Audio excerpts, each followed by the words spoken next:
రుద్రభగవానుడు తన స్థితిలోనే రమిస్తూ ఉన్నాడు.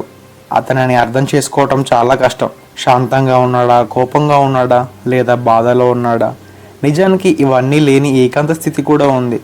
భవిష్యత్తు, వర్తమానం, గతం ఇవి కాకుండా కాలానికి ఇంకో రూపం కూడా ఉంది. మరి త్రికాగ్ని కాలాయ, కాలాగ్ని రుద్రాయ, మృత్యుంజయాయ, సర్వేశ్వరాయ, సదాశివాయ ఆ ప్రభువే కదా సర్వకాలాలలో ఉండేది. స్వామి గాఢమైన ధ్యానంలో ఉండగా పార్వతీదేవి తన కోపాన్ని, ఆవేదనను తెలపడానికి వచ్చింది. నారదుడి మాటలు దేవికి ధైర్యాన్ని ఇచ్చాయి. ఆ స్వామిని సాధించుకోవాలి, వరించాలి అంటే తపస్సు ఒక్కటే ఏకైక మార్గం. ఈ శైలపుత్రి తప్పకుండా తాను అనుకున్న పనిని సాధించే తీరుతుంది. నా తల్లిదండ్రుల పరితపాన్ని దగ్గరుండి చూస్తూ నేను ఏమీ చేయలేకపోతున్నాను. నిజానికి ఈ విశ్వకర్మ ఇప్పుడు అసమర్థుడిలా కనిపిస్తున్నాడు. నేను సాక్షిగా గమనిస్తున్నాను. పార్వతీదేవి తన ప్రేమను, తనను అంగీకరించి పెళ్లి చేసుకోవాలని చూస్తుంది.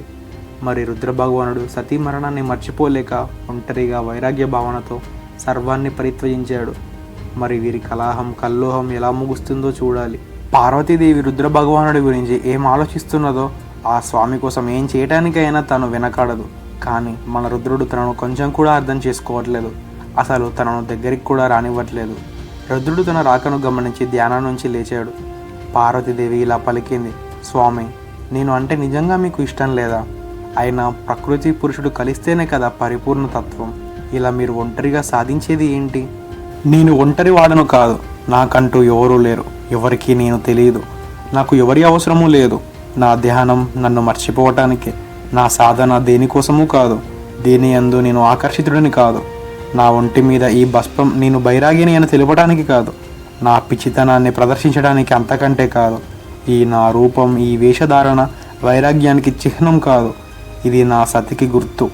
సతి నాలోనే ఉంది. ఈ రుద్రుడి పరిపూర్ణతత్వం సతితో ముడిపడి ఉంది. అది జరిగింది కూడా. నిజానికి నేను ఒంటరి వాడిని కాదు. నా ధ్యానానికి, సాధనకు స్త్రీ చాపల్యం ప్రమాదకరం. నాకే కాదు, ఎవరు స్త్రీ సాంగత్యం చేయకూడదు. అది వారి సాధనను భగ్నం చేస్తుంది. అది మంచిది కాదు కదా. అందుకే నేను నిన్ను నా సేవకు అంగీకరించలేదు. ఇప్పుడు కూడా నీకు ఈ వివరణ ఇచ్చింది ఇది నువ్వు అర్థం చేసుకుంటావని. ఇక నన్ను ఇబ్బంది పెట్టకు. ఇన్ని మాటలు వినిన పార్వతికి చాలా బాధ కలిగింది. చివరిగా ఆ భగవానుడితో ఇలా పలికింది, నేను మిమ్మల్ని పెళ్లి చేసుకుంటాను. మీతోనే నా అస్తిత్వం. ఇది మీకు కూడా అర్థమవుతుంది. మీరు పరిపూర్ణులు అని అనుకుంటున్నారు. కానీ శక్తి లేనిదే శివునికి పరిపూర్ణతత్వం ఎక్కడి నుంచి వస్తుంది? ఇదే సత్యం. మాత పార్వతి అక్కడి నుండి తన నిర్ణయాన్ని తెలిపి అరణ్యంలోకి వెళ్ళిపోయింది. బహుశా తాను రుద్రభగవానుడి కొరకు తపస్సు ఆరంభించడానికి నిర్ణయించుకుంది. రుద్రభగవానుడు తిరిగి తన ధ్యానాన్ని ఆరంభించాడు. తన తల్లి మేనకాదేవికి ఏమాత్రం ఇష్టం లేదు తన పుత్రిక అలాంటి వాడి కోసం తపస్సు చేయటం ఏంటి అని. తన కూతురికి తగిన వరుడిని చూడమని హిమవంతుడితో చెప్పింది. కానీ హిమవంతుడికి తెలుసు కదా పార్వతినే సతి అని. రుద్రభగవానుడిని వరించడానికే మరలా తన పుత్రికగా వచ్చింది అని. ఎంత కాదన్న తల్లి ప్రేమనే కదా. తన కూతుర్ని మార్చడానికి చాలా ప్రయత్నాలు చేసింది మేనక. కానీ పార్వతీదేవి మాత్రం తన నిర్ణయాన్ని కళాఖండిగా చెప్పేసింది. ఎట్టి పరిస్థితిలో అయినా తాను రుద్రుడినే పెళ్లి చేసుకుంటాను అని, అలా జరగకుంటే తన శరీరాన్ని త్వయిస్తాను అని చెప్పేసింది. చివరిసారిగా మేనకాదేవి తన కూతుర్ని ఉమా అని పిలిచింది. అంటే ఇంటి నుంచి తపస్సునకు వెళ్ళకు అని. కానీ మాత ఏమాత్రం పట్టించుకోలేదు. రుద్రభగవానుని దగ్గర కావాలి అంటే తపస్సు చేయటం ఒక్కటే మార్గం అని అర్థమైంది. ధ్యానం చేయటం అంటే అతనికి కూడా ప్రీతికరమే కదా. అలాంటిది నేను అతనిలా కఠోర ధ్యానం చేస్తుంటే మెచ్చడా మరి అనే ఆశ. మొత్తానికి పార్వతీదేవి తన దీక్షను ఆరంభించింది. కాలం బహుచిత్రమైనది. మనం వేచి ఉన్నప్పుడు నిమిషం కూడా కొన్ని యుగాలులా అనిపిస్తుంది. మరి మనం పట్టించుకోకుంటే యుగాలు కూడా నిమిషంలా కరిగిపోతుంది. రుద్రభగవానుని వరించాలని దేవి ఘోర తపస్సును చేస్తుంది. దాదాపు 3000 సంవత్సరాలు ఆ స్వామికి కఠినమైన సాధనను చేసింది. సప్త ఋషులు, దేవర్షులు తన తీక్షణకు మెచ్చిరి. బ్రహ్మ, విష్ణువులు కూడా ఆశ్చర్యపోయారు పార్వతీదేవి పట్టుదలను చూసి. కానీ మన రుద్రుడు మాత్రం ఏ కోసానా చలింపట్లేదు. అయితే పార్వతీదేవి ఎంతటి తపమును ఆచరిస్తుందో నేనే స్వయంగా వివరించాలి అని నిర్ణయించుకున్నాను. ఒక మారువేషంలో సన్యాసి వలె నేను రుద్రభగవానుడి దర్శనాని కోసం వెళ్ళాను. ప్రభు త్రికాలేశ్వర, ఈశ్వర, మీకు నా సాష్టాంగ ప్రణామాలు. మిమ్మల్ని కలుసుకోవడానికి, మీతో మాట్లాడడానికి నేను చాలా దూరం నుంచి వచ్చాను. నా మనస్సును ఆలకింపు ప్రభు. ప్రియమైన నా కుమార, నీకు నా ఆశీస్సులు. నీ మాటలలో ఆవేదనను అర్థం చేసుకోగలను. నీ బాధను, భారాన్ని నాకు అర్పింపుము. ప్రభు ధన్యుడను. మాతా పార్వతీదేవి మీకే ఘోర తపస్సును చేస్తున్నది. ఈ కాలగర్భంలో 3000 సంవత్సరాలు కలిసిపోయాయి. మీ కొరకు తాను ఆచరించిన ఈ కఠిన సాధన సృష్టిలో ఎవరూ చేయలేదు. ప్రేమ కొరకు తపస్సు ఆచరించడమా? దేవతలు, దేవర్షులు, కిన్నెరలు, మునులు తపస్సు చేసేది కూడా మీ దగ్గర వరాలు పొందడానికే కదా. కానీ పార్వతీదేవి తమ కోసమే, తమని పొందడానికే తపస్సును చేస్తుంది దేవా. కొన్నిసార్లు కేవలం ఫలాలను భుజించి జీవించింది, మరికొన్నిసార్లు ఆకులని ఆహారంగా తీసుకుంది, మరికొన్నిసార్లు కేవలం వాయువుని ఆహారంలా స్వీకరించింది. ప్రభు, మీకే చేయని దీక్ష లేదు, మీకే ఎదురు చూడని క్షణం లేదు, మీరు లేని తన జీవితమే లేదు. తన శరీరాన్ని సైతం త్యజించాలని నిర్ణయించుకుంది. ఇంతలా తమ కోసం వేచి ఉన్న, తమ ప్రేమకై విలపిస్తున్న మీరు తనను అంగీకరించరేమో అని తన ప్రాణాలను అర్పించడానికి కూడా వెనుకాడట్లేదు. తను చాలా మొండిది ప్రభు, మీరు ఆలస్యం చేయటం మంచిది కాదు. నేను పార్వతీదేవి యొక్క వృత్తాంతం అంతా వివరించాను.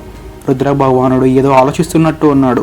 బహుశా సతీదేవి తిరిగి పార్వతీదేవిలా జన్మించిందన్న విషయం స్వామికి స్ఫురించినట్టుంది. సతీదేవి కూడా తన స్వామి కోసం ప్రాణాలను త్యజించింది కదా. మరి నా కుమార, నీవు కలత చెందకు. పార్వతీదేవికి ఎలాంటి అపాయం వాటిల్లదు. నీవు చింతించకు. ఇది నా మాట.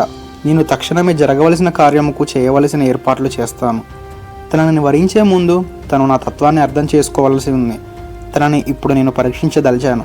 ఈ పిచ్చివాడిని, ఈ భిక్షాటన చేసేవాడిని, ఈ శ్మశానవాసిని ఎందుకు వరించాలని కోరుతున్నదో ఆ వనిత. నేను సప్తఋషులను నా గురించి, నా తత్వాన్ని తనకు నచ్చని విధంగా చెప్పించి తన వివాహమాడుట దుర్లభమని చెప్పించేదను. ఇన్ని తెలిసిన పిమ్మట తన ఆశ, నిర్ణయం, నా మీద గౌరవం ఇవన్నీ బూడిదలో పోసిన పన్నీరు వలె వృధాగా పోతాయా, లేదా నన్ను గెలవటానికి సర్వాన్ని వదులుకోవడానికి సిద్ధపడుతుందా చూద్దాం.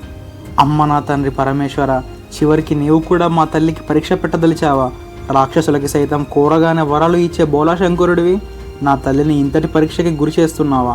అయినా సరే మా అమ్మ ఎలా అయినా నిన్ను వరించే తీరుతుందిలే. నా మనసు పార్వతీ పరమేశ్వరుల దర్శనానికి పరితపిస్తున్నది. కానీ నా తండ్రి ఇన్ని పరీక్షలు పెడుతున్నాడు నా తల్లికి. ఈ సప్త ఋషులు ఏం ఎగతాళి చేస్తారో నా తండ్రిని. అమ్మ ఉగ్రానికి, కోపానికి బలి కాకుండా ఉంటే చాలు ఈ మహర్షులు. అమ్మ ధ్యానంలో సాక్షాత్తు రుద్రభగవానుడి వలె కనిపిస్తున్నది. తన తపస్సు తీవ్ర స్థాయికి చేరుకుంది. తన నుంచి అద్భుతమైన శక్తి ఈ ప్రకృతిని లాలిస్తున్నదా అనిపిస్తుంది. పక్షులు, జంతువులు అమ్మకు కాపలా కాస్తూ ఉన్నాయి. తన తపస్సుకి భగ్నం కాకుండా కాపాడుతున్నాయి. చూడటానికి ఈ దృశ్యం బహు అద్భుతంగా ఉంది. ఇలాంటి సాధన, తపస్సు ముల్లోకాలలో దేవతలు సైతం తలపెట్టలేదు. నేను రుద్ర భగవానుడి దగ్గర నుండి ఎలాంటి అనుభూతిని పొందానో అలాంటి అనుభూతే మాత పార్వతి దగ్గర అనిపించింది. రుద్రుడు ఏ స్థితిలో అయితే రమిస్తూ ఉన్నాడో అలాంటి స్థితిలోనే అమ్మ కూడా ఉంది. తన నుంచే సర్వం పుట్టిందేమో అనిపిస్తుంది. తన నుంచి ఈ సృష్టి జనించినట్టు ఉంది. తన గర్భంలో జరిగే మాయ ఈ జీవనం అన్నట్టు ఉంది. ఆది పరాశక్తి రూపంలో ఆ శక్తి పార్వతీదేవి అయితే ఆది పరమేశ్వరుడు. అమ్మ తీవ్ర ధ్యానం నుంచి ప్రసరించే ఆ కాంతి లోకాల్లో ఉన్న అంధకారాన్ని సంపూర్ణంగా తొలగించేలా ఉంది. నా మనసు ఆ ఆదిపరాశక్తిని స్మరిస్తుండగా సప్త ఋషులు ఆ స్థావరానికి విచ్చేశారు. వారి రాకతో అమ్మ సాధారణ స్థితికి వచ్చి వారికి ప్రణామం చేసింది. తాము తన స్థావరానికి వచ్చినందుకు ధన్యురాలనని తెలిపింది. ఎంత అమాయకంగా అమ్మవారికి గౌరవ మర్యాదలు చేసిందో. సాక్షాత్తు తన పిల్లలకే తాను గౌరవ మర్యాదలు చేయటం ఎంత విచిత్రమో కదా. సప్త ఋషులు తమ నాటకాన్ని ఆ భగవానుడు ఇచ్చిన పరీక్షను పెట్టడానికి సిద్ధమయ్యారు. అమ్మ పార్వతి, జగజ్జనని శివయ్యని ఎలా పెళ్లి చేసుకుందామని అనుకుంటున్నావమ్మ? ఏం పని పాట లేదు. త్రిశూలం, ఏనుగు చర్మం తప్ప ఆస్తులేమీ లేవు. మెడలో ఆభరణాలు ఉండవు. మెడలో సర్పం ఉంటుంది. ఒంటికి సుగంధం పూసుకుంటాడా అంటే లేదు, బూడిదని సుగంధం అంటాడు. నిన్ను వదిలేసి శ్మశానంలో తాండవం చేస్తాడు. ఏ అర్ధరాత్రో ఇంటికి వస్తాడు. భోజనం పెట్టాలి అనుకున్నా ఆ కపాలంలో తినేశాను అంటాడు. ఎంతటి రాక్షసులనైనా వరాలు ఇస్తాడు. నీ పెళ్లి రోజైనా వస్తాడో లేడో. ఎవరైనా భక్తులు ఆర్తితో పిలిస్తే వెళ్ళిపోతాడు. నువ్వు ఎందుకమ్మా శివయ్యని పెళ్లి చేసుకోవాలి? అత్త, మామ, ఆడపడుచుల పోరు ఒకటే ఉండదు. అనాథ అమ్మవాడు. ఎప్పుడు పుట్టాడో, ఎవరికి పుట్టాడో ఈ వివరాలు ఎవరికీ తెలియదు. ఇలాంటి వాడితో కాపురం ఎలా చేస్తావమ్మా? అతని కోసం ఇంతలా పరితపిస్తున్నావు. ఒక మంచి వరుడిని వివాహం చేసుకో తల్లి. సాక్షాత్తు విష్ణువు కూడా నీకు దాసుడే తల్లి. కానీ నువ్వు ఈ పిచ్చివాడిని వరించాలని కోరుకుంటున్నావు తల్లి.